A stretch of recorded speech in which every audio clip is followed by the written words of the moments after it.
Resilience and adaptability are really, really important qualities. And I'm now going to have a bit of a different discussion from what you've heard so far with Karenjeet Kaur Bains, who is TV's Athena in Gladiators. But I'm going to come and sit next to you, and I might just move this out the way, actually. Yeah, we'll have a bit of a stage set change. I'm very pleased to talk to you for lots and lots of reasons.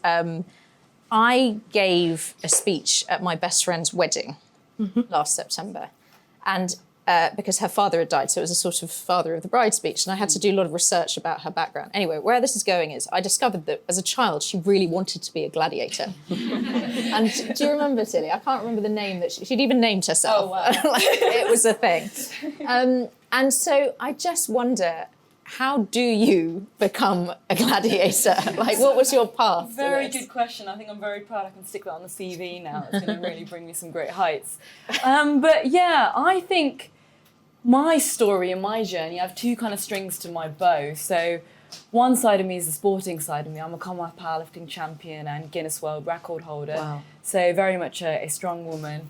However, I'm also an ACA chartered accountant, so I kind of live two sides of the story. I have to say, they're not careers that I know. naturally seem to I'm fit kind of one glad another. I do, given your talk earlier. I think I'm soon going to be replaced by AI, so I'm glad that I have this. Not for powerlifting. Yeah, there we go, though. That is exactly why I became a gladiator. But yeah. I'm lucky to have been born into a very sporty family. So my dad is actually my coach. He's a former bodybuilder and powerlifter. And I want you to think Rocky. Okay, with my story. Very humble background, nothing fancy at all. So I trained at the bottom of the garden in the home gym. I competed and set my world record even there. And my dad's an engineer, created a lot of the dumbbells by hand, like from cogs and gears as well. So very innovative. I'm very proud to come from such humble backgrounds and just show that with grit, hard work, resilience, determination, you can do anything you want in life. But I'm also blessed to have two older twin brothers. They were 400-metre hurdlers at national level when I was a kid. And that put the pressure on me to be really good at sport. So I started out my sporting journey in athletics. I was a sprinter. They used to call me Bullet Bains at school. So I was I nicked that off my brother as well. I was very much the, very academic individual, stereotypical Indian girl, plaits with her hair, very nerdy and into her books. And I remember being on the start line for my races, and I often felt that feeling of being underestimated immediately, because you see somebody similar to you or Chatthea, coming from a diversity background of my stature, standing there and automatically like, she's not going to win this race. They didn't know what was coming though. So they didn't know I was a trained athlete. So my dad coached me in athletics for 10 years up until 17. So I was 3 times Warwickshire champion in the 300 metres hammer throwing. I had 7 consecutive school records. The other girls hated me for it. But I was very much leading from that kind of space. And hammer throwing as a woman, was that, how did you get into that? Again, was that your brothers and your dad? Yeah, absolutely. Giving you one to try in the garden? Yeah, so my mum, I can say I've got a very good pedigree of genetics. My mum comes from a family of wrestling champions. Wow, okay. So that's how you become a gladiator. Yeah. So that's also, she came through a lot of barriers and wasn't allowed to pursue her education or sporting kind of journey when she was younger. But in her mid-40s, won 5 golds and 4 silver medals in track and field. So it's never too late. I'm just saying, it's never too late. So I always say she's the real gladiator. And my parents argue about where I got my kind of achievements from. I laugh because whenever you do anything good in life, it's like, my daughter. When it's anything bad, it's not my kid. So that's how I am. 17 was when the transition took into powerlifting. So initially went into the gym to get more explosive for my sprinting.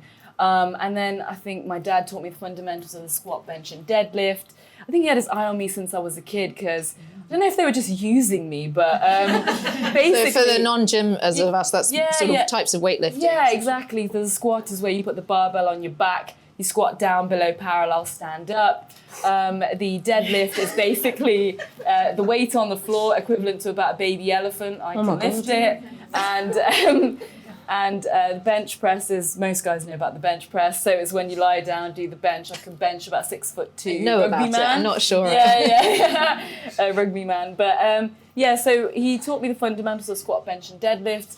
And as a child, he used to get me to carry the milk cartons in, you know, the heavy ones. And at 5 years old, he's like, this girl's got a bit of strength about her. But for me, within 3 months of having never lifted a weight, he entered me into my first competition. I was very much in my PE kit, a sixth form girl, 17 years old, and I did not know what was about to hit me. And I know that feeling of fear when it comes to like being underestimated again, because I remember walking into that competition space with my two older brothers by my side, twin brothers, and they're like quite built. They're like, "Are you two looking to compete today?" I was like, no, it's me. And I tell you, that lit a fire into me and probably led to this fury of like all my achievements of like, I never want to be underestimated again. And I always wanted to break any glass ceilings or shatter any ceilings about what it means to be a woman in strength sports. I ended up winning that competition, and like my PE kit didn't even have any proper equipment. So 3 months after that, so 6 months after never lifting a weight, I became British champion. And I never Wow. yeah. But while you were excelling in sport, you also trained as an accountant. Yes. So tell us about how you marry those, I mean, like Clark Kentish. Yeah, exactly. I just like to be in disguise, you know. I like to be kind of like in plain sight, I guess. Suit Yeah. by day, gladiator tracksuit by night. I can't promise I'm not wearing it underneath. So if anybody needs me, we'll see what happens. Yeah, I think the way I married it is my parents always wanted me to be a very well-rounded individual. And unfortunately in powerlifting, I called it my very passionate hobby. There's no money in the sport. So I knew it could never be a career that could kind of project me like financially to look after myself. So this is your sort of support. Yeah, so I always called it my very glorified backup plan. Yeah. My parents had different ideas. But no, I'm really happy that, you know, I've got the ACA, I had a scholarship. Just the accounting and qualification. Yeah, so the ACA and, you know, I had a scholarship with one of the big four firms. I worked there for 6 years. So I love the fact that I can kind of walk into spaces like this, and I've got vast experience of kind of being in those kind of fields, but also marrying that with the sporting side of me. But I had some very interesting days. Like I'd get up early in the morning, 6 a.m. I have to study. The ACA exams are no joke. So I had to study in the morning, 9 till about 5:36-ish. I'd be working in audit. If anybody works in audit, sometimes you're very much in the graveyard shift there. I'd be going into the gym for a few hours, you know, because I got permission to kind of like do that at that level. So training for the GB team, and then coming home probably about 8-9 o'clock, stuffing my face full of dinner, having a shower, back to studying, back to working, and I'd probably go to bed about 1 a.m. Don't follow my sleep schedule. But did that for about 5-6 years. So that's how I managed to do both. And I mean, hearing you tell that story, do you think you learnt that discipline from sport, and what do you think you learnt from sport that helped you keep that mental strength? Because that's not an easy thing to do, especially as a young person. Oh yeah, I was 19 at the time when I started this qualification. Right. So very, very young. Friends are going out and partying, and actually you're living a... Exactly. I think for me, because I've always been brought up with this kind of mindset, when I was younger, I'd be like, I want to be Olympic champion. I want to do all this. And I thought some people thought I was a bit crazy. So all those kind of things is like, my mindset has always been quite different. I know what I want, and it's always been very tunnel vision towards getting it. But I think it doesn't go without hard work. I see from my parents what it took them coming to this country, building a life for us children, wanting better for us. And like every single training session since I was 5 years old, my dad has been with me throughout that whole journey and coached me up to this kind of level.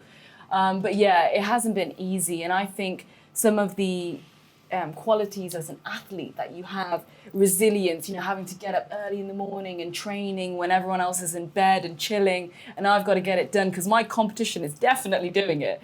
So I have that pressure on me.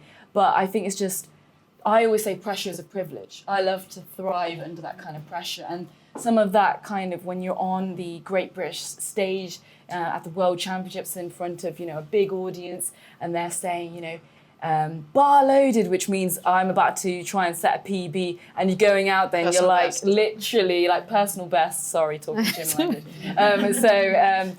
Basically going out there and lifting something that I've never done before. It takes a lot of grit, a lot of determination, but I know all the hard work, all the training, all the hours are the same kind of qualities that I married into my ACA, and kind of like same mindset that I had to use for both. It's amazing to see. I want to bring Afia and Craig in on this shortly, but is there anything that you can leave the audience with in terms of, you know, that mindset that you've taken from sport and applied to business?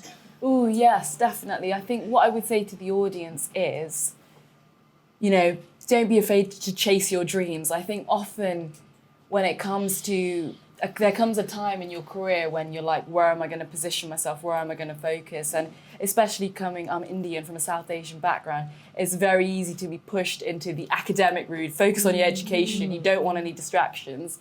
And I'm lucky to have had parents that were so open-minded that encouraged me to have other pursuits. And I'm not telling everyone to be the next gladiator or contender. If you want it, go for it. And I'd love to see you there. But I think it's just go for your dreams, go for your passions. Because whenever I went for interviews, I tell you, I talked more about the powerlifting than the job, because it's lovely to be a well-rounded individual, have other qualities, because I always think everyone has the first class degree, they have the kind of the different academic qualities, but what extra can you bring? The person that can do something outside their hobbies to that kind of elite level must be a different kind of caliber of individual. And whatever it be, whatever your passions are, don't be afraid to go for it. And it's never too late, if you hear it from my mum's story, to go for what you want in life. Absolutely extraordinary story. Thank you for sharing it.